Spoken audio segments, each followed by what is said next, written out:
બંધુઓને નમસ્કાર. આપણો જે અભ્યાસ છે એને આપણે કન્ટિન્યુ કરીએ, સીધા પોઈન્ટ ઉપર જ આપણે આવીએ.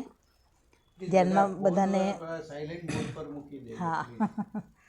ધ્યાનમાં બધાને આજે સારો એવો અનુભવ થયો જ હશે, મજા આવી હશે. હવે આપણું એક જ જે છે એ ચક્ર બાકી છે, પછી આપણે ધ્યાન જ કરીશું. તો આજનો આપણો જે નિયમ છે એ 13 થી 16 છે. ગયા વખતે આપણે તે નિયમ નંબર 13 ઉપર જ આખો આપણો 1 કલાક નીકળી ગયો હતો. હવે હું જો યાદ છે થિયરી કે શું છે, તો આપણો નિયમ શું હતો કે શક્તિ માટે તીવ્ર ઈચ્છા રાખો. તો આ કઈ શક્તિની વાત કરી હતી, યાદ છે કોઈને? શક્તિ માટે તીવ્ર ઈચ્છા રાખો, નિયમ નંબર 13. તો કઈ શક્તિની ઈચ્છા કરવાની વાત કરી હતી? આગળના નિયમમાં ઈચ્છાઓના ત્યાગની વાત કરી હતી. હવેનું જે નિયમોનું ઝુમખું છે એમાં ઈચ્છાની વાત છે. તો કઈ ઈચ્છા હતી? શક્તિ માટેની. તો કઈ શક્તિ માટેની વાત કરી હતી અહીંયા? ના ચાલે, પછી આપણે હિમાલયના ટોચ ઉપર જઈને અભ્યાસ વર્ક કરીએ, કહીએ કરીએ, મતલબ નથી. આ જે પુસ્તક છે એ બહુ જ અદ્ભુત છે, એને જર્ની કરો. સાથે સાથે 1 મહિનામાં એક જ વખત આપણે લઈએ છીએ. ક્યારેક તો એક સૂત્ર ઉપર આખું 1 કલાક જતો રહેતો હોય છે. તો એના જે નિયમો છે ગૂઢ છે, ખાલી વાંચીને સમજવાની બી કોશિશ કરીને એના ઉપર ધ્યાન કરજો. તમે ઘણું બધું અંદર તમને અંદરથી સ્ફૂર્ણા થશે કે આ કહેવા માગે છે, આ કહેવા માગે છે. તો અહીંયા જે શક્તિની વાત કરી હતી એ શક્તિ હતી. કઈ શક્તિ માંગે છે શિષ્ય?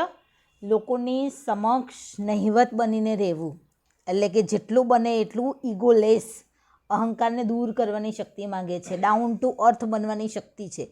એના માટે પાવર જોઈએ. એક બાજુ તમે સાધના કરો છો, આધ્યાત્મિક પથ ઉપર છો, એટલે એક બાજુ તમારી રિચનેસ જે છે આધ્યાત્મિક ભાથું વધતું જાય છે.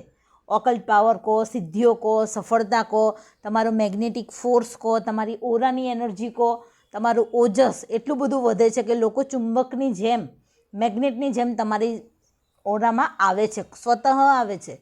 તમે લોકોને મળવા જતા નથી, લોકો તમારી પાસે ખેંચાઈને આવે છે. તો એવા સમયમાં પછી આપણે શું છે, આઈ એમ સમથિંગ માટે લોકો આવે છે. પેલું પોલિટિશિયન્સને જવું હોય તો આપણે કેટલી અપોઇન્ટમેન્ટ લેવી પડે. રેપ્યુટેડ ડૉક્ટર કે રેપ્યુટેડ વકીલ પાસે જવું હોય તો આપણે પહેલાંથી અપોઇન્ટમેન્ટ, એ પણ ટોકન ફીઝ આપીને આપણે કરાવવી પડતી હોય છે. તો અહીંયા જ્યારે આ વાત ઉપર જાઓ છો ત્યારે તમે એક ધીમે શરૂઆતમાં આ પણ એક ટ્રેપ છે, આ પણ એક સ્પિરિચ્યુઅલ ટ્રેપ છે કે લોકોની નજરમાં વધુને વધુ ખીલી ઉઠો છો. તમારું ઓજસ, તમારો ઓરા લોકોને ખેંચે છે. તો એ સમયમાં જો છકી ગયા તો ફરીથી ડાઉન થઈ જશો તમે. મોંના નાદમાં કહે છે ને કે છેલ્લા પગથિયા ઉપર પણ ઘણા શિષ્યો, એક શિષ્ય નહીં, ઘણા સિદ્ધિઓ મુક્તિના ઉંબરે ઉપર આવીને એક ક્ષણ માટે પણ વિચલિત થઈને ધડામ દઈને નીચે પડ્યા છે અને ફરીથી ઉઠીને એમની જર્ની શરૂ કરી છે. અને એમાંના એક એટલે જો તો તમે જો આપણે એવું નહીં કે થિયોસોફી એટલે આપણે આપણું જ એવું નહીં, આજુબાજુ બી શું, આજુબાજુની દુનિયામાં શું થઈ રહ્યું છે, કઈ સંસ્થાઓ ચાલી રહી છે, કયા પાથ ઉપર એમનું જ્ઞાન છે, એનો પણ આપણે અભ્યાસ કરવો એ આપણી જિમ્મેદારી આવે છે. તો કોઈક એવા વ્યક્તિને આપણે જ્યારે થિયોસોફી વિશે વાત કરવાની આવે તો આપણે એને એની ભાષામાં, એના જ જ્ઞાનમાં, એની જ લેંગ્વેજમાં આપણે સારી રીતે સમજાવી શકીએ. તો કદાચ તમે એમનું નામ સાંભળ્યું હશે. એક મુસલમાન વ્યક્તિ છે, એમનું નામ તો અબુ અહમદ અલી એવું કંઈક નામ છે. માસ્ટર એમના નામે જાણીતા છે. યુથ એમની સાથે બહુ જોડાયેલું છે. અને જે મહાઅવતાર બાબાજી છે એમના આગલા જન્મોના એ શિષ્ય છે અને એમ તરીકે જન્મ્યા હતા. તો એમની જે પુસ્તકનો જો અભ્યાસ કરો તો તમને ખબર પડે કે એ સાધના કરે છે ને પછી એક મુસલમાન ફકીરને કોઈ કહે છે કે ભાઈ આ વ્યક્તિને મળીશ તો તને આગળનો માર્ગ બતાવશે. અને મુસલમાન ફકીર મહિનાઓની મુસાફરી કરીને એમને શોધી નાખે છે અને પછી એકદમ જ એવી સાધનામાં રત હોય છે ને એકદમ એમને ગળે લટકાવે છે. તો એમ કહેવાય કે એવું ફાટેલ ચિંતરેહાર મુસલમાન ફકીરનું એ અપમાન કરે છે અને એને ધક્કો મારી દે છે. અને પછી એને એટલું બધું લાગી આવે છે કે કદાચ એનું મૃત્યુ થઈ જાય છે. તો એનું વિકાસ અટકી ગયો. એ શિષ્યની ભૂલને કારણે એ મુસલમાન ફકીરનો વિકાસ અટકી ગયો. એટલે બહુ મોટી ભૂલ થઈ ગઈ આ સાધનાના પથ ઉપર કે તમે કોઈ પ્રાણીને અવોઇડ ના કરી શકો. તમે શાંતિથી એને કહી શકો કે ભાઈ આ સમય મળવા આવજે કે વોટ એવર એમ. એટલે એ કંટ્રોલ એમનો નહોતો. એટલે પછી બાબાજી એમને કહે છે કે આ જે કર્મ તે કર્યું છે એનું ઋણ તારે ચૂકવવું પડશે.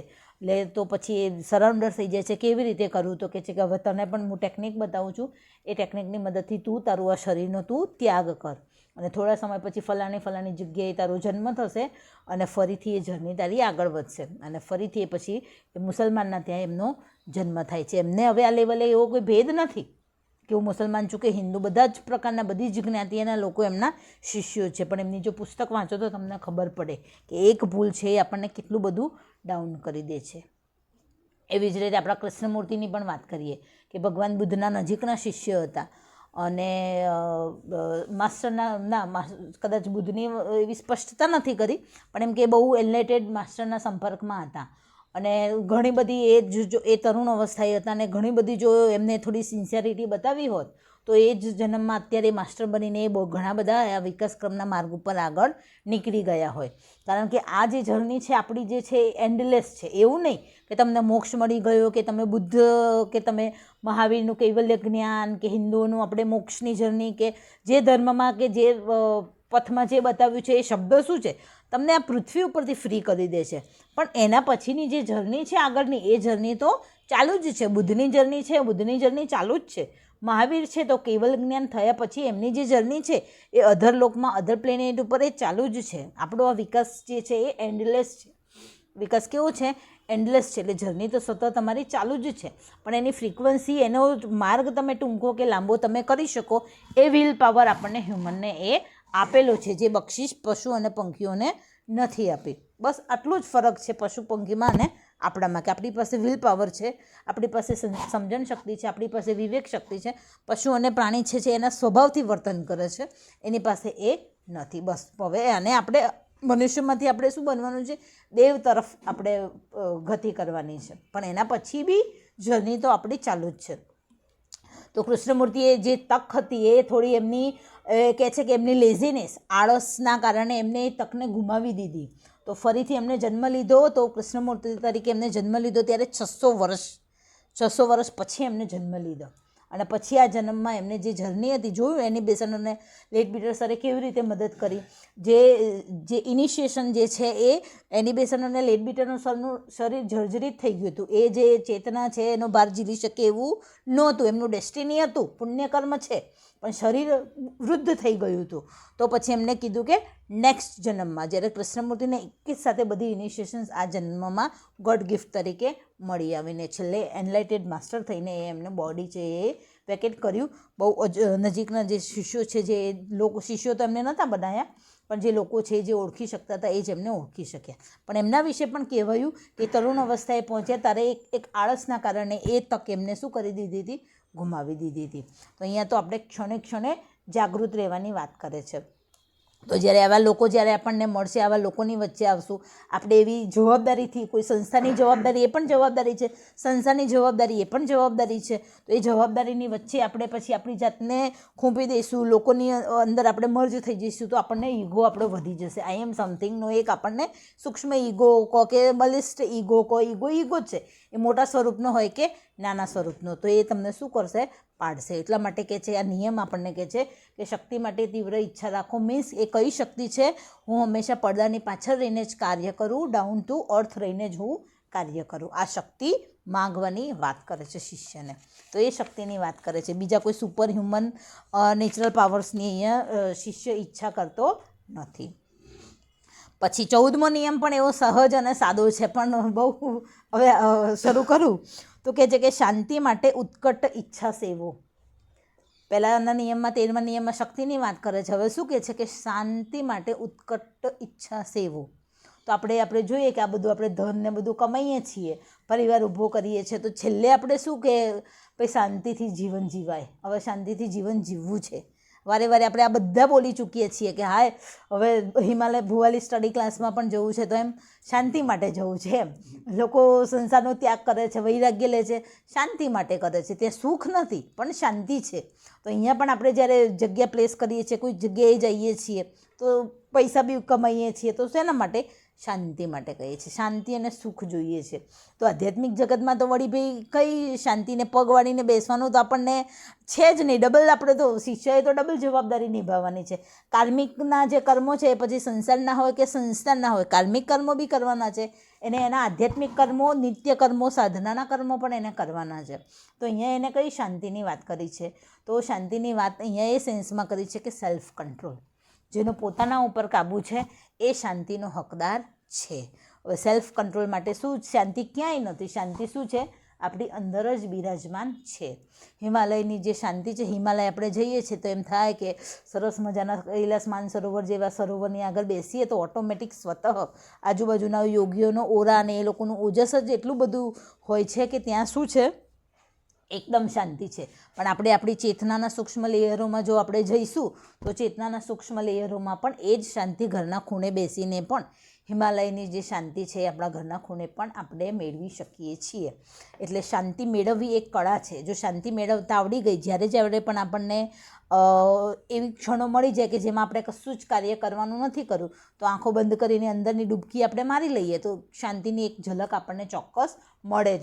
જો શાંતિ આપણને સંસારમાં નથી તો બજારમાં પણ નથી, અને હિમાલયની ટોચ ઉપર પણ શાંતિ નથી. ગુફામાં કોઈ શાંતિ છે નહીં, ત્યાં તો અશાંતિ જ અશાંતિ છે. આપણને એવું લાગે પણ ત્યાંનો બરફ, ત્યાંના જંગલી પશુ, રાની પશુઓ ખોરાક અને પાણી વગર કેમનું જીવન જીવતા હશે યોગીઓ, એ તો યોગીઓ જ જાણે. 2 દિવસમાં આપણા જેવા તો પાછા આવી જાય. તો શાંતિ માટે જઈએ છીએ, પણ શાંતિ માટેનો જે પાવર્સ છે, જે તૈયારી છે એ આપણે મેળવવી પડે. તો અહીંયા એ તૈયારી એટલે શું? તમને જો કોઈ દિવસોના દિવસો સુધી ભૂખ્યા રાખે તો રાખવાની તૈયારી છે, દિવસોના દિવસો પાણી વગર આપણી તૈયારી છે, પગપાળા ચાલવાની તૈયારી છે. મીન્સ કે તમે જીતેન્દ્રિય થાઓ, તમારી બધી જ ઇન્દ્રિયો ઉપર કાબૂ મેળવી લો, કોઈ કમ્પ્લેન ના હોય, તો એ પરમ શાંતિ મેળવવા માટે હકદાર છો.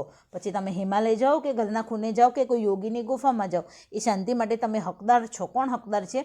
જેને પોતાની બધી જ ઇન્દ્રિયોને જીતી લીધી છે એ. તો એને શાંતિ બ્લેસિંગ્સ ગોડ ગિફ્ટમાં મળે છે. એવું નહીં કે હિમાલય જાય એને જ શાંતિ મળે, આપણને પણ શાંતિ મળે જ છે. તો એ શાંતિની ઈચ્છાની અહીંયા વાત કરી છે, અને એના માટેની ચાવી શું છે? Self control. કીધું ને, આ નિયમો જરા સાદા નાના નિયમો છે, પણ આપણે ગુહ્યતા તરફ આપણને લઈ જાય છે. તો જેમ બાબાજીનો જે શિષ્ય હતા એને શું કર્યું? ક્ષણ માટે કોઈ મેલા ગેલા ફકીરે ગળે લગાવી દીધો, અને એટલા બધા દિવસોથી નાયા નહોતા એ, એટલે એમને એટલી બધી બદબુ એમના શરીરમાંથી આવતી હતી, ઉજરડા એટલા બધા પડી ગયા હતા, ઝાડ ઝાંખરા ને કાંટા એમને વાગ્યા હતા, ઘા એમના ખુલ્લા હતા, પરવું ને પસ થઈ ગયું હતું, તો એના શરીરમાંથી દુર્ગંધ આવતી હતી. પણ એને નક્કી કર્યું હતું કે મારે મારા આ જે ગુરુ છે એ એના ભવિષ્યના ગુરુ હતા. એના ગુરુએ એને કીધું કે હવે જે ગુરુ છે એ કોણ છે, તો એમને બતાવી દીધું સરનામું. એટલે એમને મહિનાઓથી સૂતતા હતા, અને જઈને એકદમ જ આમ લાગણીના અતિરેકમાં આવીને ગળે લગાવી દે છે. એટલે એ વાસ એમનેથી સહન ના થઈ, એટલે શું માર્યું? એને ધક્કો મારીને મારી દીધો, અને પેલાને બહુ આઘાત લાગ્યો, એટલે એનું મૃત્યુ થઈ ગયું. તો એક જ ક્ષણની વાત હતી, ખાલી શાંતિથી. એક ધ્યાનની કેટલું કહેવાય ને કે ધ્યાનની કેટલી ઊંડી અવસ્થામાં, ધ્યાન ના કહેવાય, જે દિવસોના દિવસો સુધી બેસી રહે એને તો સમાધિ કહેવાય. તો જે સમાધિની ઉચ્ચ અવસ્થામાં જે વ્યક્તિ જઈ શકતું હોય, એ એક મહેલા ગયેલા ફકીરને જોઈને જો એનો સેલ્ફ કંટ્રોલ ગુમાવી દીધો, તો વિચાર કરો આપણે તો કેટલી બધી તૈયારી આ પથ ઉપર આપણે કરવાની છે. એટલે કહે છે ને કે બુદ્ધના લિબરેશનના છેલ્લા ઉંબરા ઉપર છેલ્લી ક્ષણથી પહોંચવા સુધીની તૈયારીમાં પણ લોકોનું પતન થયેલું છે, અને એ થતું હોય છે. એટલે સેલ્ફ કંટ્રોલ આપણે હંમેશા રાખવાની આપણી કોશિશ કરવાની. અને એના માટે હવે સારું રામબાણ હથિયાર કહ્યું, તો હવેથી એક વસ્તુ યાદ રાખવાની. હું જ્યારે ધ્યાન કરાવું છું ત્યારે શું એક વસ્તુ કહું છું કે આજુબાજુના અવાજો મને ધ્યાનમાં વધારે ઊંડે જવામાં મદદ કરી રહ્યા છે. એટલે માઇન્ડને શું સિગ્નલ આપ્યું? માઇન્ડ હંમેશા ચિત્રોની ભાષા સમજે છે, સિગ્નલની ભાષા સમજે છે, સિમ્બોલની ભાષા સમજે છે. તો આપણે એને સિગ્નલ આપ્યું કે આ અવાજો હવે મને ડિસ્ટર્બ નહીં કરે, વધારે ઊંડાણમાં જવામાં શું કરશે? મદદ કરશે. તો હવેથી આપણે પણ સંસારી લાઈફમાં આજુબાજુ જેટલી પણ ઓબ્સ્ટેકલ આવે, જેટલા પણ ચેલેન્જીસ આવે, તો શેના માટે છે? આપણા ટેસ્ટ માટે છે, આપણા ટેસ્ટ માટે છે. તો આપણે આપણો પિત્તો, મનનો પારો નહીં ગુમાવીએ તો સમજવાનું કે ધીમે તમે જીતેન્દ્રિય બનતા જશો. પછી જોવાની દ્રષ્ટિનો જે છે, જીભ ઉપરનું છે, કાનનું છે, આપણી 5 ઇન્દ્રિયો છે, એ 5 ઇન્દ્રિયો અને એની 5 તન્માત્રાઓ એ સૂક્ષ્મ છે, અને 11મું છે એ પ્રમુખ મન છે. તો એક આપણે ઇન્દ્રિયને હાથ ઉપર લઈને જો એને જીતતા જઈશું, અને માઇન્ડને હંમેશા પોઝિટિવ સિગ્નલ જ આપીશું, એ પેલું કહે છે કે જે થાય એ સારા માટે, તો એકચ્યુઅલ અર્થમાં એને આપણે રૂટીનમાં ફોલો કરીશું, જે થાય એ સારા માટે. ખરેખર કરી જોજો, બધું જ એમ થાય કે કોઈ ચાન્સ જ નથી, અને છતાં જો એક સિગ્નલ આપશો જે થાય એ સારા માટે, તમને થોડી ક્ષણો, થોડા કલાકે, થોડા દિવસ પછી તમને રિયલાઇઝ થશે કે ખરેખર આ ઘટના ઘટી એ ખરેખર મારા બેલેન્સ માટે ખરેખર એ સારી હતી. એટલે જે થાય એ સારા માટે.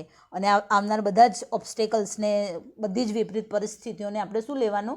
મારી પ્રગતિના ટેસ્ટ છે, આ મારો ટેસ્ટ છે, આ મારો ટેસ્ટ છે. ભલે ને તમારું કર્મ પાકીને તમારી સામે આવી રહ્યું છે, પણ મારો ટેસ્ટ છે, મારો ટેસ્ટ છે કરીને પોઝિટિવ સિગ્નલ આપશો ને તો એમાંથી સાંગોપાંગ આપણે નીકળી જઈશું. તો મન ઉપરનો ઇન્દ્રિયોને કદાચ એક સમયે જીતીશું. આપ સમજો કે આપણી સમક્ષ ખોરાક છે જ નહીં, આપણે એવી અજાણી જગ્યાએ ભૂલા પડી ગયા એવા પહાડોમાં કે એવા જંગલોમાં, જે શક્ય જ નથી કે પાણી કે ખોરાક છે, તો ઓટોમેટિક આપણે કહીએ ને કે ઓટોમેટિક તમારો કંટ્રોલ આવવાનો જ છે. જે ઓપ્શન્સ નથી તો એને કંટ્રોલ ના કહેવાય. સામે ખોરાક પડ્યો છે, સામે જાત જાતના પેય પીના પડે છે અને ખાવાનું મન ના થાય તો એનો સાચો કંટ્રોલ એને કહેવાય. એ એનું પેરામીટર છે. એનું શું છે? પેરામીટર છે. એમ ગમે એટલી વિપરીત પરિસ્થિતિ હોય પણ પેલું કહે ને કે આમ મને તો પારો ના ગુમાવીએ, તો એ આપણો સેલ્ફ કંટ્રોલ કહેવાય. આપણા કદાચ રાજેન્દ્ર પ્રસાદ કે કોઈ સારા એવા પોલિટિક્સની જ વાત છે કે બહુ મહેનત કરીને એને કંઈક પ્રશ્નનું કે કંઈક ફોર્મ્યુલાનું એને સોલ્યુશન મેળવ્યું અને પછી એને કાગળ ઉપર લખીને એને એના ઘણા દિવસો સુધી એની મહેનત હતી અને પછી મૂક્યું અને પછી એમ કે થોડું હાશ હવે હું ખુલ્લી હવામાં જઉં. અને ત્યાં જઈને જ્યારે લટાર મારીને બહારથી આવે છે ત્યારે જોવે છે કે એમના દીકરાની દીકરીએ બધા કાગળિયા ફાડી દીધા હોય છે. એનું હોડીને બનાવ્યું ને વિમાન બનાવ્યું ને કેટલાક ફાડી દીધા ને એવું બધું કરી દીધું. એ ના, ન્યૂટનનું નથી ના. તો એમ થાય ને કે એકદમ આમ છક થઈ ગયા અને પછી વિચાર્યું કે કદાચ આમ શાંત થઈ ગયા કે કદાચ આ આવિષ્કાર થવાને વાર હશે અથવા નિયતિએ કંઈક મારા માટે કંઈક જુદું જ નક્કી કર્યું હશે અથવા બન્યું એ ન્યાય કરીને તરત જ ખાલી કીધું બાળકીના માથે હાથ ફેરવીને કે બેટા કોઈની ગેરહાજરીમાં ટેબલ ઉપર પડેલા કાગળોને કોઈને પૂછ્યા વગર ના અડાય. પછી સારું દાદાજી કહીને એ તો જતી રહી અને પછી એમને શું કર્યું? તરત જ બીજું કાર્ય પોતાના હાથ ઉપર લઈને પોતાનું ધ્યાન છે એને ડાયવર્ટ કરી દીધું. એટલે આવું ક્ષણે ક્ષણે વ્યક્તિ, એવું નહીં કે રાજકીય નેતા, ઘણા સારા રાજકીય નેતા સંત પ્રકૃતિના છે, એવું નહીં. એ તમારું કાર્મિક, એ તમારી ડેસ્ટિની છે એટલે તમે એમાં ગયા છો. ઘણા, હું તો કહું, ઘણા ચોર, ઘણી ખૂંખાર વ્યક્તિઓ, સારી પ્રામાણિકતાનો ગુણ કદાચ એક સિન્સરીમાં નહીં હોય ને એટલો એનામાં હશે. પરિસ્થિતિ એને એ વ્યક્તિ, એ ચોર કે કહો કે ભ્રષ્ટાચારી કહો કે ડાકુ કહો કે XYZ એને બનાવી દીધો છે. તો હંમેશા એવી એને બાહ્ય નજરે આપણે મૂલ્યાંકન ના કરવાનું કે એને મારી સાથે આવું કર્યું, એ આવો કેમ છે. સમજવાનું કે એના સંજોગો એવા છે માટે. અને આપણે તો એનાથી શું શીખવાનું છે? ટોલરન્સ પાવર જ, આપણે તો સહનશક્તિનો જે ગુણ છે એને શું કરવાનું છે? શીખવાનું છે. તો એમ કહ્યું કે આ જે સૂત્ર છે સાધનાનું એ ચોક્કસ આપણને આવશે. તો આ સાધનાના સૂત્રો ત્યારે અમલમાં મૂકી શકીશું જ્યારે આજુબાજુના બનાવો, ઘટનાઓ પ્રત્યે આપણે કેવો રિસ્પોન્સ આપીશું. તો આ શાંતિ માટે ઉત્કટ ઈચ્છા સેવાની વાત છે જેનો સેલ્ફ કંટ્રોલ છે. આગળ હવે માસ્ટર એમાં કહે છે કે જે શાંતિ મેળવવાની તમે ઈચ્છા રાખશો એ એવી પવિત્ર શાંતિ હશે કે જેનો ભંગ કોઈ કરી શકશે નહીં. અને તેમાં શાંત સરોવર પર પવિત્ર પુષ્પ ખીલી નીકળી તેમ તમારો આત્મા પણ ખીલી ઉઠશે. ધ રેજોઇસ ઓફ અવર સોલ. એ સાધારણ શાંતિની વાત કરતા નથી. શોર બકોરથી પર જઈને જે શાંતિની આપણે વાત કરીએ છીએ એ શાંતિની માસ્ટર વાત કરતા નથી. એક અલગ, એક એવી શાંતિ જે મેળવ્યા પછી કોઈ તમારી પાસેથી છીનવી શકે નહીં, એ શાંતિની વાત કરે છે. પછી તમને બજારમાં મૂકી દે, ગોઘાટમાં મૂકી દે કે કોઈ ગુફામાં મૂકી દે, એ શાંતિમાં તમારો ભાગ કોઈ પડાવી બી નહીં શકે અને એમાં તમને કોઈ તમારો એમાં ભંગ પણ પડાવી શકવાની કોઈનામાં હિંમત નહીં હોય. તો એ પવિત્ર શાંતિની વાત કરે છે. અને એ પવિત્ર શાંતિમાં જ એ શાંત સરોવરમાં કહે છે કે તમારો આત્મા ખીલી ઉઠશે.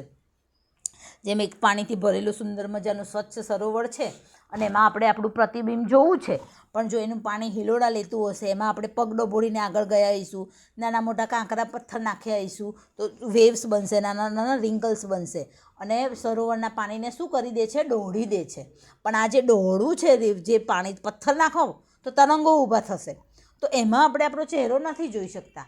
તો પણ કહે છે કે આ તો સતહ પરની પથ્થરો નાખ્યો તો જે તરંગો ઊભા થયા, પથ્થર નીચે તળિયે જઈને બેસી ગયો, પણ એ જે તળિયે જે નીચે બેસી ગયું એટલે એને શું કર્યું, શરૂઆતમાં એની જગ્યા બનાવવા માટે રિંકલ્સ ઊભા કર્યા.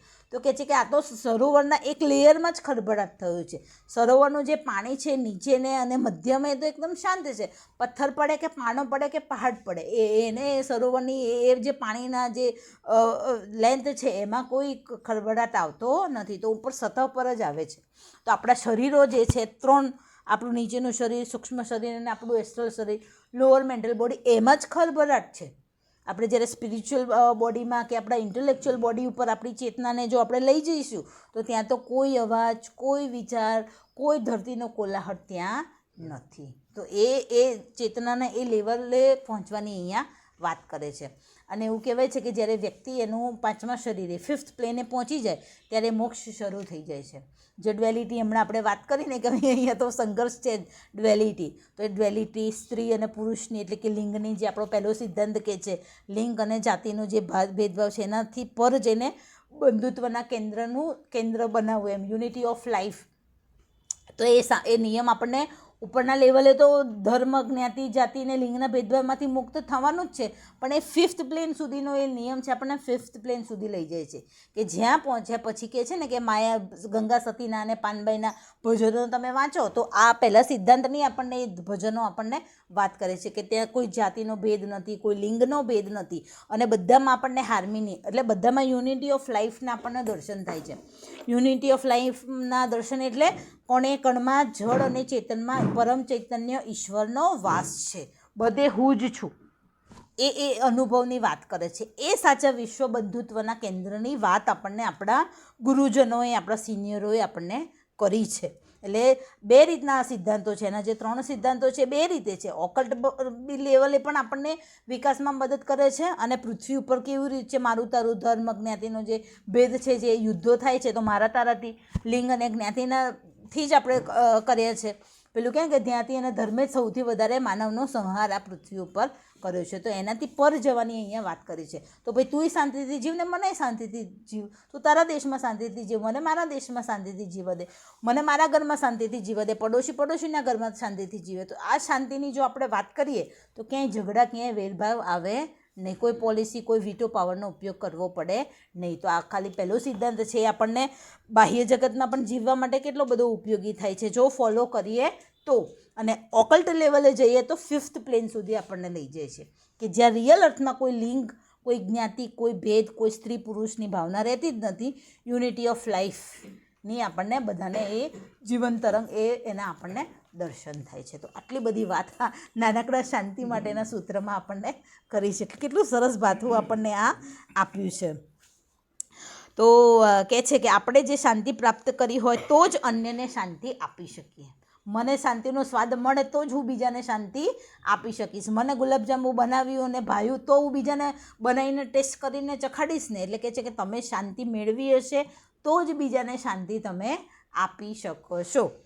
એટલે કહે છે ને કે કોઈને પેલા કહે ને કે કોઈને કામમાં ના હોય તો કંઈ નહીં, પણ કોઈને નડો નહીં ને એ મોટું કર્મ છે. અને અત્યારે સૌથી વધારે પૃથ્વી ઉપર શું છે, કોઈને નડવું. કોઈનામાં શું ચાલુ રહે છે, આપણે આપણું ભૂલીને બીજાનામાં ઝાંખવાની હંમેશા પ્રયત્ન કરીએ છીએ. કોઈ કેટલું ધન કમાયું, કોઈને કેટલી સફળતા મળી, એને ક્યારે કોઈને નુકસાન થયું તો 4 જગ્યાએ ફોન કરીને એના પહેલાં આપણે શું કરીએ, મીડિયાનું કામ કરી દઈએ. વગર પૈસાની નોકરી 4 જણાને આપણે શું કહીએ, કરી દઈએ. એટલે એ બધું બીજાનામાં ચિત્ત રાખીને ચિત્તને તમે શું કરવા દૂષિત કરો છો. બીજાનામાં ચિત્ત રાખીને તમે શું કરો છો, ફક્ત ને ફક્ત તમારા ચિત્તને દૂષિત જ કરો છો. એટલે જ્યારે તમારા કર્મથી જે દૈનિક કાર્યો છે, જે જવાબદારી છે, નોકરી ધંધાની, ફેમિલીની, એનાથી કે જ્યારે નિવૃત્ત થાવ ત્યારે ચિત્તને તમારામાં પરોવો. શ્વાસોમાં પરાવો, અહીંયા જુઓ અથવા ઈશ્વરમાં પરોવો, આંખો બંધ કરીને. તો ચિત્ત છે એને શું થશે, ધીમે ધીમે મનરૂપી જે આરસી છે ધીમે ધીમે શું થશે, શુદ્ધ થશે. તો જેમ સરોવરમાં પથ્થરો ફેંક્યો અને પાણી હિલોડા લેતું થયું અને પછી થોડોક સમય તમે ત્યાં જોયું તો ધીમે ધીમે શાંત સરોવર બનતું જાય છે. અને પછી એમાં તમે વાંકા વળીને જુઓ છો તો તમે તમારું પ્રતિબિંબ જોઈ શકો છો. એમાં મન સરોવર છે. વિચારો સતત નાખ કરીએ છીએ બીજા ઉપર ચિત્ત લઈને. ચિત્ત બીજા ઉપર નાખવું એટલે શું થશે, વિચારો જ આવવાના છે. કોઈને વિશે વિચારો, તમે ચિત્ત નાખ્યું એટલે વિચાર કર્યો તો વિચારો તો આવવાના જ છે. તો તમારું સરોવર ક્યાંથી શાંત થશે. તો બીજા ઉપરથી ચિત્તને શું કરવાનું છે, પરથી ખસ સ્વમાં વશ. તો આપણું અંદરનું જે છે એ સરોવર શાંત થશે. તો મનરૂપી સરોવર જે છે, ચિત્તરૂપી સરોવર શાંત થશે તો આત્મા છે એ તમે છો. આપણે શરીર નથી, આપણે શું એ છે? સોલ છીએ, આપણે ઈશ્વરનો અંશ છીએ, જેને આપણે હિન્દુ ધર્મમાં આત્મા એવું નામ આપ્યું છે. તો ઈશ્વરની જે ઝલક છે એ આપણે પોતે જ છીએ, આપણે પોતે જ આપણી અંદર વાસ કરીએ છીએ. આ શરીર તો ખાલી ઇન્સ્ટ્રુમેન્ટ છે, એક જગ્યાએથી બીજી જગ્યાએ લઈ જવા માટેનું શું છે? કાર્ય કરવા માટેનું ઇન્સ્ટ્રુમેન્ટ છે. અને એના પછી થોડા વાઘા પહેરાવવા પડે કપડાં રૂપી, થોડા ખોરાક પાણી આપણે આપવા પડે, સ્વચ્છ હવા અને સરસ મજાનો સૂર્યપ્રકાશ આપણે આપવો પડે. બસ એટલું જ એની જાળવણી આપણે એને કરવાની છે. તો આ શરીર નથી, પણ શરીરની અંદર વસનાર એ આપણે પોતે છીએ. એટલે કે છે કે યુ આર હાયર સેલ્ફ. તો એનું દર્શન ક્યારે થશે? તો એનું દર્શન ત્યારે જ થશે જ્યારે ચિત્તરૂપી સરોવર આપણું છે એ વિચારોથી પર હશે, બીજા ઉપર ચિત્ત નહીં નાખતું હોય, તમારી અંદર હશે. તો તમારી અંદર હશે તો તમે શાંતિ પ્રાપ્ત કરશો, ને શાંતિ પ્રાપ્ત કરશો તો બીજાને એ માર્ગ તમે સાચા અર્થમાં બતાવી શકશો. એટલે થિયોસોફી બહુ અદ્ભુત છે, પણ એને સમજીને કહેવાવાળા લોકોની સંખ્યા ઘણી ઓછી છે. તો જ્યારે આવા પુસ્તકોનો અભ્યાસ થતો હોય તો ઘરે પણ આપણે જો થોડું વાંચીએ, એના પર મનન ચિંતન કરીએ, ધ્યાન કરીએ, તો આપણે બીજાને કંઈક બે શબ્દો સારી રીતે એ જે લેવલે છે એ રીતે આપણે એને કહી શકીએ છીએ. તો કહે છે કે આપણને શાંતિ પ્રાપ્ત કરી હોય તો જ અન્યને શાંતિ આપી શકીએ. એમ કરવી, એ માટે પણ શક્તિ હોવી એ ખરેખર એક અત્યંત સુંદર અને મહાન બાબત છે. મોટાભાગના લોકોના જીવન જો આપણને સ્પર્શ કરે છે, મોટાભાગના લોકોના જીવન ચિંતા, ઉપાધિ, ઈર્ષ્યા અને દ્વેષથી ભરપૂર હોય છે. સાચી જ વાત છે ને?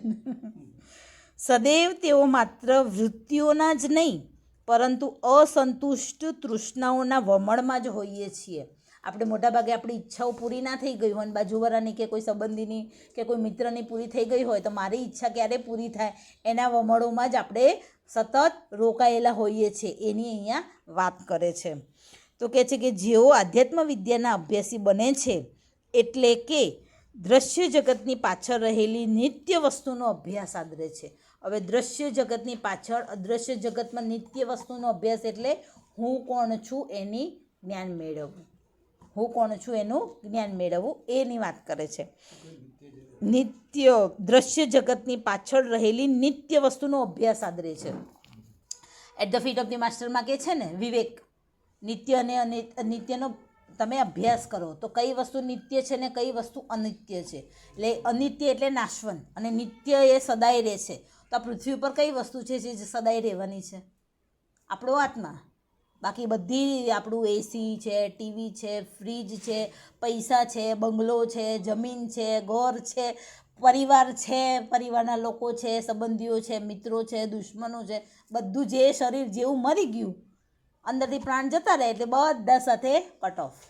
સૂક્ષ્મ રૂપે લઈ જશો તો સૂક્ષ્મ જગતમાં પાછા લઈને નવો જન્મ લેવાનું અંકુર પાછા તમે રાખશો.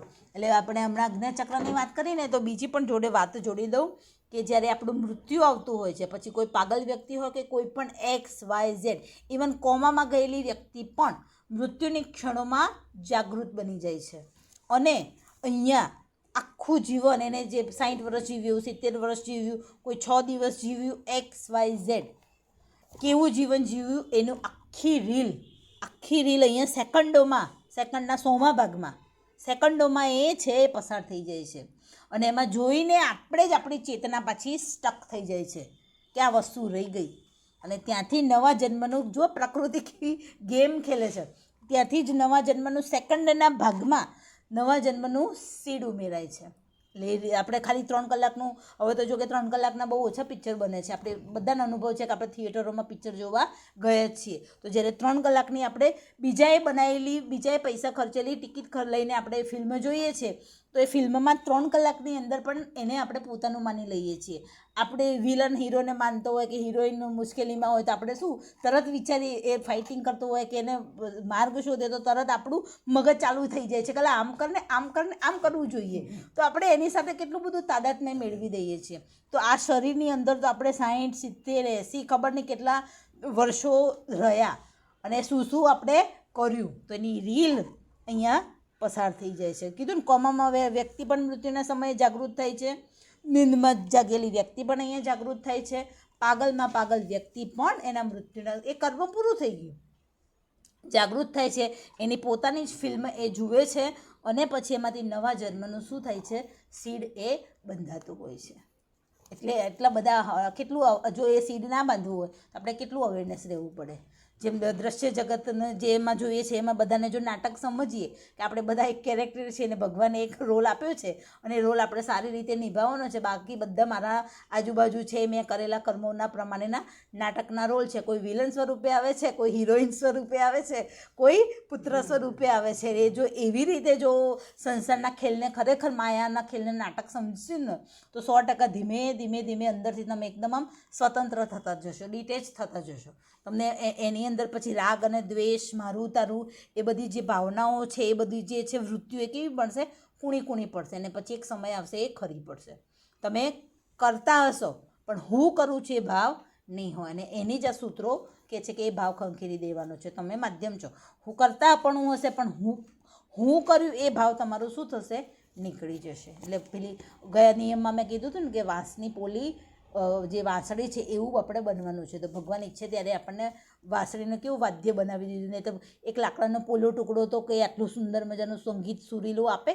તો કે છે કે આપણે પણ આવો પોલા વાંસના ટુકડાની જેમ મેં કર્યું છે કે આવી જો ભાવના છે આપણે જો નીકાળી દઈએ, આપણી અંદરનો રાગ, દ્વેષ, ઈર્ષ્યા, અહંકારનો જે ઝરબ છે એને કાઢી દઈએ તો ઈશ્વરનું સુંદર મજાનું ઇન્સ્ટ્રુમેન્ટ આપણે પણ બની શકીએ અને સરસ મજાની આપણે પણ શાંતિ પામીએ અને બીજાને પણ એ શાંતિ આપણે આપી શકીએ. તો આવી સરસ આ વાત આપણને આ નિયમ કહે છે કે આપણે મોટાભાગે અસંતુષ્ટ તૃષ્ણાઓના વમળમાં જ હોઈએ છીએ, પણ આધ્યાત્મ વિદ્યાના અભ્યાસી જ્યારે બનીએ એટલે કે દ્રશ્ય જગતની પાછળ રહેલી નિત્ય વસ્તુનો અભ્યાસ હંમેશા આદરીએ તો તેઓ હજુએ આવું જ જીવન જીવવાનું આપણે ચાલુ રાખીએ છીએ. કારણ કે અઘરું છે, નિત્ય વસ્તુની પાછળ જ જો મનન ચિંતન કરીએ તો આપણને એવું લાગે કે સાલું તો પછી જીવવું શેના માટે, બધું જ અનિત્ય છે તો જીવવું શેના માટે. તો આપણે જાણીએ છીએ છતાં અજાણ્યા બનવાનો ડોર કરીએ છીએ. એટલે એની બેસન બહુ સરસ વાત કરે છે કે જેઓ જાણે, પૃથ્વી ઉપર 2 જ પ્રકારના લોકો છે, જે જાણે છે અને જે નથી જાણતા. પણ જાણ્યા પછી જે લોકો હું નથી જાણતો એવું જાણેલું વ્યક્તિ અજાણ્યો હોવાનો ડોર કરે તો એને કહે છે કે પ્રકૃતિ વધારે દંડા મારે છે. તો એ પ્રકૃતિનો સૂક્ષ્મ નિયમ છે. જો જાણી જ લીધું તો પછી આળસ કરવી આપણને પોસાય નહીં તો પેલું કીધું ને કે કૃષ્ણમૂર્તિ જેવા કૃષ્ણમૂર્તિએ ઇવન ઓશો રજનીશે પણ 1000 જન્મ ના, એમને 700 વર્ષ એ લાંબા હતા આગલા જન્મમાં અને 700 કોઈએ ઝેર પાઈ દીધું જો કે એમને તો એ પણ હશે કોઈ એવું XYZ કર્મ અને પછી ફરીથી 700 વર્ષ પછી એ જન્મ લે છે. કૃષ્ણમૂર્તિ 600 વર્ષ પછી જન્મ લે છે. બાબાજીના શિષ્ય એ મુસલમાન ફકીરનું જીવન એના લીધે ટૂંકાઈ ગયું, કદાચ એને સુસાઇડ કરી તે ફકીરે. ફરીથી એમને મુસલમાન ફેમિલીમાં ત્યાં જ એમને જન્મ લેવો પડ્યો. એટલે આ પ્રકૃતિના પેલા જે કહેવાય ને કે બહુ અદ્ભુત છે, એક ક્ષણનો એક વિચારનો ન્યાય છે. એટલે કહે છે ને કે તમારે જ્યારે ઈશ્વરના જગતમાં પ્રવેશ કરો ત્યારે ખાલી બાહ્ય કર્મોનો જ હિસાબ નથી થતો, તમારા બોલાયેલા એક શબ્દનો, એક વિચારનો અને વિચારની પાછળના ઇન્ટેન્શનનો પણ ત્યાં સંપૂર્ણ ન્યાય થાય છે. એટલે જો ક્ષમતામાં રહેવું હોય તો દાદા ભગવાન કહે છે ભોગવે એની ભૂલ. તમારું જ પાકીટ ગયું તો આટલા બધામાં કોઈનું નહીં, તમારું જ કેમ? તો અત્યારે એ ચોર છે, એની પહેલાં તમે ચોર હતા. એટલે ક્ષમતામાં રહીએ તો કોઈ એમ પેલું કે હૈયે ધ્રાસકા પડે નહીં, બીપી વધે નહીં તો લાખો રૂપિયાનું પાકીટ જતું રહીને ક્ષમતા ધારણ કરવી તો પણ કરી શકીએ છીએ. કેમ? હા ભાઈ મારું જ જવાનું હશે, મેં લીધું હશે એટલે ગયું, વાર્તા પૂરી થઈ ગઈ, વાર્તા પૂરી થઈ ગઈ. એટલે આના જેવું છે. યસ, મારું નહોતું અથવા કર્મ પૂરું થઈ ગયું, કર્મ પૂરું થઈ ગયું. ઘણી વખત એવું આપણને બધાને અનુભવ થશે કે મંદિરમાંથી કોઈ ચપ્પલ લઈ ગયું એટલે જનરલી બધા કહે ને કે પનોતી ગઈ ભાઈ જેને. એટલે હું તો મારી મમ્મીને હમણાં વચ્ચે ગયા, મેં મમ્મી શું કર જીબાડે, મેં બીજા 2 લઈ આવીશ. મેં જો તારું પુણ્યકર્મ જો કે તારું એક ખોવાય તો 2 મળે એટલું તારું પુણ્યકર્મ છે. મેં તો જેની જરૂર હશે એને જ લીધું હશે. સારી ઘરની વ્યક્તિએ તો લીધું નહીં હોય તો મેં તો તારું આ ભગવાનના કહેવાનું કે ભગવાન મારી બધી વસ્તુ જેને જરૂર હોય ને ત્યાં મને લઈ જા તો મારી વસ્તુ એના કામમાં આવે. કોઈને જરૂર હશે તો લઈ ગયું બિચારું, વાર્તા પૂરી થઈ ગઈ. મેં તો આવું આમ ક્ષમતા ધારણ કરવાની. એટલે પછી એમ ખબર ના પડે એટલે કે હા તાર તો કે બધું મફત જ આવે છે ને. મેં કીધું આવે છે લઈ આવ્યું, ભગવાને આપ્યું છે એટલે બધું મને તો મફતમાં જ આવે છે, પછી લઈ આપવું એટલે ખુશ, ભૂલી જાય પછી. એટલે આ તો નાની વસ્તુ છે પણ આવી લાખો કરોડોના નુકસાન થયેલા લોકોએ પણ આવી ક્ષમતા ધારણ કરેલી છે કે ભાઈ આપણા હાથમાં કશું જ નથી. ગયું વાર્તા પછી એને શું કરવાનું, ભૂલી જાય. ટ્રેન ગઈ, ફ્લાઇટ મિસ થઈ ગઈ, ગયું નહીં હોય. લેસન શું છે? હા, લેસન શું છે? નેક્સ્ટ ટાઈમ એવું ના થાય એના માટેનું આપણે શું કરવાનું છે, થોડી આપણી જાતને તૈયાર રાખવાની છે. પણ પછી હાવ બેદરકારી રહીને બધું નુકસાન થાય ને પછી હાવ બેદરકાર રહીએ તો એ પછી વિકાસની નિશાની નથી. કર્મ કર્યા પછી જો તમારું બધું ખોવાઈ જાય છે, તૂટી જાય છે, ફૂટી જાય છે અને પછી જો તમે સમજદાર રાખો તો એ સાચો વિવેક છે, તો એ શાંતિના હકદાર તમે જ છો. અને એ શાંતિ ખરેખર અનુભવમાં આવે છે એક ક્ષણોમાં. તમે જો ક્ષમતા ધારણ કરો તો એ શાંતિમાં તમે ખરેખર એક ઝલક, એવી ઝલક તમે પ્રાપ્ત કરો છો કે જેને આપણે શબ્દોમાં સમજાવી શકતા નથી. ખાસ કરીને ક્યારે કોઈ નજીકની વ્યક્તિનું મૃત્યુ થયું હોય, માની લો કે સાંજે કેવી રીતે કોઈ મૃત્યુ થયું હોય તો સવારે જ લગભગ આપણે હિન્દુ શાસ્ત્રોમાં રાતે અગ્નિને આપણે મતલબ ચિતાને નથી પેલું એ કરતા બોડીને, તો સવાર સુધી આપણે ત્યાં રહીએ છીએ. તો એ જે 8, 9, 10 કલાકનો જે સમય છે તમે જોજો, આમ પેલું કે યુગ જેવડા આપણને લાગશે. અને એ સમયે આપણે આપણી સાથે હોઈએ છીએ, આપણે આપણા સ્મશાની વૈરાગ્યમાં આપણી સાથે હોઈએ છીએ. અને એ સમયે જે પરમ જ્ઞાન આપણને થાય છે ને કોઈ પુસ્તક કે કોઈ ધર્મગુરુ આપણને આપતા નથી. ને એ સમયે જે માયાનો ખેલ તૂટ્યો, જે બધી અત્યાર સુધીની જે વાતો સાંભળીને એ સમયે કયા ચિત્તની અવસ્થા છે, એ ચિત્તની અવસ્થા તમને ડેવલપમેન્ટના એક પગથિયે આગળ લઈ જાય છે.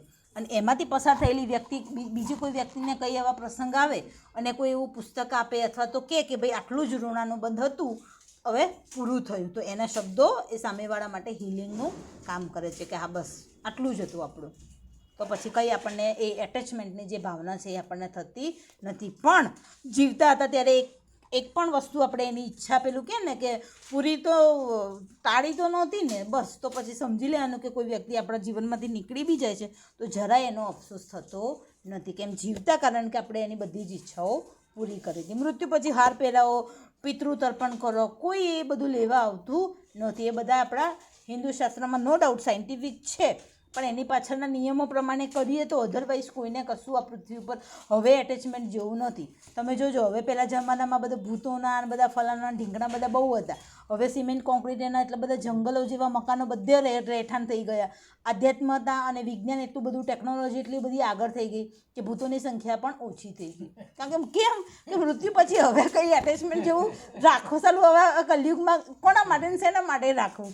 તો એટેચમેન્ટ હોય તો તમે એ યોનિમાં ભટકવાના છો ને.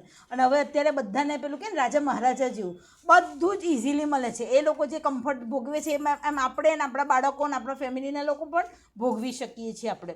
તો પછી એ શું કરવા રાખવી પડે ઈચ્છા? એટલે હવે એ સંખ્યા પણ ઘણી, એ યોનિની સંખ્યા પણ ઓછી થઈ ગઈ. એવી એક કોમેડી જોક્સ ક્યાંક મેં વાંચ્યો હતો. તો મને લાગે છે કે શાંતિ માટેનું જે સૂત્ર છે તો સેલ્ફ કંટ્રોલની આપણને અહીંયા વાત કરે છે. બીજું આપણે 15મા નંબરનું સૂત્ર છે એ નેક્સ્ટ ટાઈમ જોઈશું. પણ હવે નિયમો યાદ રાખજો. ઓકે, એડવાન્સમાં કહું? ઓકે, કહી દો. ભૂલાઈ જશે, ચોક્કસ કહી દો. એમણે તો આજે ચાલી ગયો એ પૂછ્યો હતો. હા, નિયમ 13 નંબર શક્તિ માટેનો હતો, એટલે ડાઉન ટુ અર્થ, શાંતિ માટે એટલે સેલ્ફ કંટ્રોલ. અને 15મો નિયમ આવશે હવે. તો આ સઘળા ઉપરાંત પરિગ્રહોની અભિલાષા રાખો. પરિગ્રહને અહીંયા પરિગ્રહોની અભિલાષા રાખો. પરિગ્રહ, હા, એટલે અહીંયા પરિગ્રહને સદ્ગુણોના સ્વરૂપમાં લીધો છે. અને એક બીજો પરિગ્રહનો મિનિંગ થાય છે છોડવું, ત્યાગ કરવો. હા, એ આ સઘળા ઉપરાંત પરિગ્રહોની અભિલાષા રાખો. બસ હવે એની શું મિસ્ટ્રી છે એ નેક્સ્ટ ટાઈમ જોઈશું.